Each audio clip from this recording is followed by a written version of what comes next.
आंध्र प्रदेशमधील श्रीशैलम येथे स्थित असलेलं मल्लिकार्जुन ज्योतिर्लिंग 12 ज्योतिर्लिंगांपैकी दुसरं ज्योतिर्लिंग म्हणजेच मल्लिकार्जुन. नमस्कार, मी प्राजक्ता. मल्लिकार्जुन ज्योतिर्लिंगला बाईकवरून जाणं म्हणजे 950 किलोमीटरचा प्रवास होता.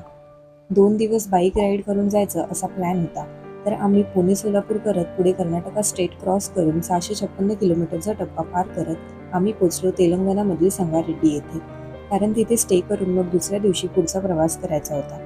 दुसऱ्या दिवशी सकाळी आम्ही नाश्ता करून लवकरच निघालो, कारण श्रीशैलमला जाताना अमराबाद टायगर रिझर्वचा फॉरेस्ट स्टे आपल्याला लागणार होता. तो रस्ता सकाळी 9 ते संध्याकाळी 6 या वेळेतच चालू असतो. पण गंमत अशी की अंतर कमी उरलेलं होतं, तरीही एक गाडी बंद पडल्यामुळे ती दुरुस्त करण्यात थोडा वेळ गेला. गाडीचा इश्यू सॉल्व्ह करून सर्व निघालो आणि 4-4:30 दरम्यान आम्ही फॉरेस्ट एरिया गाठला होता. त्यानंतरचा संपूर्ण घाट पार करून 6:45 दरम्यान आम्ही पोचलो श्रीशैलम डॅमजवळ, जे की कृष्णा नदीवर बांधलेला आहे. तिकडचा सुंदर नजारा डोळ्यात साठवून आम्ही तेलंगणा आणि आंध्र प्रदेश बॉर्डर क्रॉस केली आणि दुसरा दिवस सुद्धा असा प्रवासात गेला. तिसऱ्या दिवशी सकाळी 5 वाजता उठून श्री ब्रह्मरंभा मल्लिकार्जुन स्वामी मंदिरात गेलो. तिथे कॅमेरा आणि मोबाईल लॉकरमध्ये ठेवून आपल्याला आत जावं लागतं. दर्शन अगदी व्यवस्थित झालं. तिकडचं वातावरण मनाला शांती देणारं होतं. मंदिराच्या 4 बाजूला 4 गोपुराम आहेत. हे मंदिर शक्तिपीठ म्हणूनही ओळखले जाते.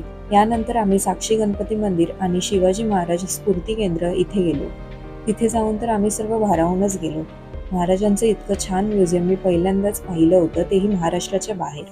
त्यामुळे खूपच छान वाटलं. महाराज मल्लिकार्जुन आणि 18 शक्तिपीठांपैकी श्री ब्रह्मारंभा देवीची साधना करण्यासाठी सन 1676 ते 77 दरम्यान वास्तव्यास होते. आम्ही रिटर्न येताना सोलापूर मार्गेच येणार असल्याने अक्कलकोटला जाऊन स्वामींचं दर्शन घ्यायचं असा प्लॅन होता.